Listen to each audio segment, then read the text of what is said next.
और इटलाजी जीतेंगे। तो ये एक बदलते नज़ारा जो है तेलंगाना का, उसका ये फिर से मैं बताता हूं ये उदाहरण। मेरा मानना है कि अप्रत्याशित निकाल लगेंगे। अनेक लोगों को और विश्लेषकों को आश्चर्य होगा, लेकिन कामारेड्डी जैसे कॉन्स्टिट्यूंसी में मुख्यमंत्री और रेवंत रेड्डी दोनों हारेंगे और बीजेपी जीतेगी। गजवेल में मुख्यमंत्री हारेंगे।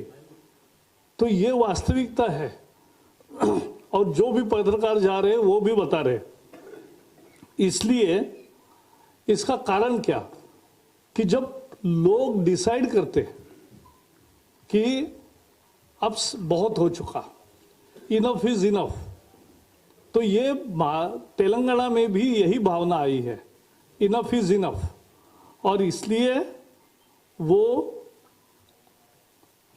सत्ता बदलाव की तैयारी पूरी मन से कर चुकी है। और जब ऐसा होता है तो क्योंकि उन लोगों को एक चीटिंग की भावना आई है, जिस भावना से तेलंगाना बना था उस भावना का घोर अपमान हुआ है। जिस भावना से तेलंगाना की लड़ाई हुई उस तेलंगाना की लड़ाई का अपमान हुआ है पिछले 10 साल में। और इसलिए दलित बंधु, अब दलित बंधु स्कीम 3-4% लोगों को भी नहीं मिला, तो गांव-गांव में बीआरएस के एमएलए को दलित महिलाओं ने रोक दिया, प्रदर्शन किए। बीसी बंधु तो 1-2% को भी नहीं मिला। माइनॉरिटी बंधु भी ज्यादा लोगों को नहीं मिला। एससी और एसटी को जमीन देने वाले थे, नहीं दिया। बेरोजगारों को भत्ता देने वाले थे, नहीं दिया। और अभी केटीआर कह रहे कि हम इसलिए नहीं दे पाए कि बहुत सारे के पास पैसा नहीं था। तो कालेश्वरम में 30,000 करोड़ का 1,30,000 करोड़ कैसे आया, कहां से आया पैसा? तो ये सवाल मूल उठा है और लोगों को ये लगा है कि हमने बड़े आशा नहीं दे पाए, बीआरएस को चुन के दिया कि, लेकिन हमारी ठगी हुई, हमारे साथ चीटिंग हुई। और चीटिंग की भावना कभी लोग सहन नहीं करते, कहते हैं इनफ इज इनफ। और ऐसी भावना मैं बताता हूं, अनेक उदाहरण है। तो ये सवाल गुजरात में छात्रों का आंदोलन शुरू हुआ था और 74 में नवनिर्माण का कि हमने बड़े आशा से पहली दफा कांग्रेस का पराजय होकर, लेकिन वहां जो जनता मोर्चा बना था सभी पार्टियों का, वो जीत गया। 77 में 50 दिन में हमने इलेक्शन जीत के दिखाया देश भर में। भारत में 300 सीटें लेकर जनता पार्टी चुन के आई और वो तो जेल से हम बाहर आए 26 जनवरी को और 20 मार्च को चुनाव हुआ। 50 दिन में चुनाव लड़ा, जीता। 1995 में महाराष्ट्र में चुनाव हुआ, शरद पवार मुख्यमंत्री थे, लेकिन उनके पर भी आरोप लगा कि जमीन चोर, भूमि दोंगा।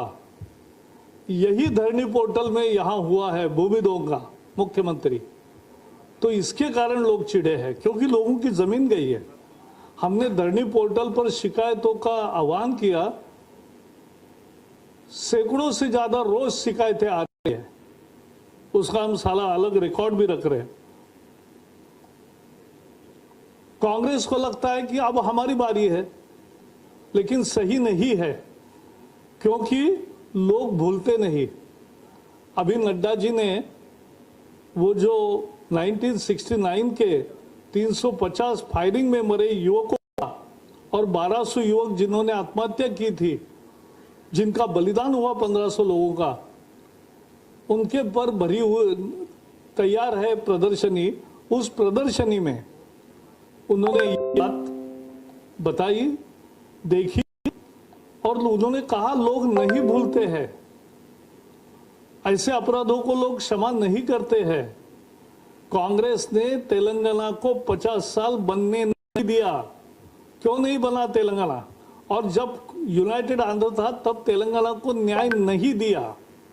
तो लोग यही पूछते हैं कि तेलंगाना को न्याय तब किसने नहीं दिया? कांग्रेस ने। तेलंगाना स्थापन करने को 50 साल किसने लगाए?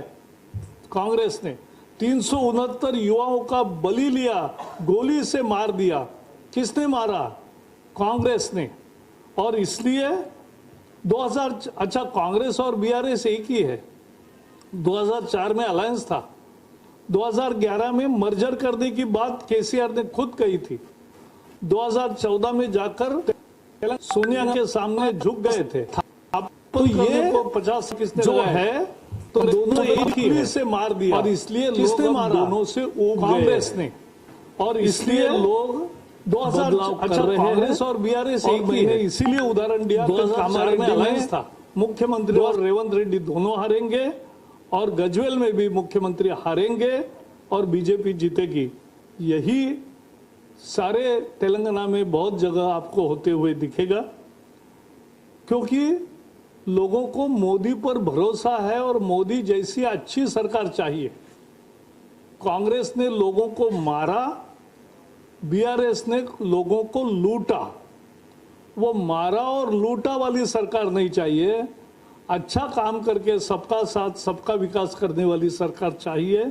इसलिए ये चुनाव एक बहुत ही एक तरह से जिनको हमेशा के नज़र से राजकीय विश्लेषण करते उनको भी आश्चर्य होगा, लेकिन ये नतीजे आने वाले हैं। जो हम देख रहे हैं वो यही है। यही आपके सामने रखना था। बहुत बहुत धन्यवाद। इस पर कुछ सवाल है तो पूछे, नहीं तो सवाल पूछना जरूरी नहीं है। Thank you.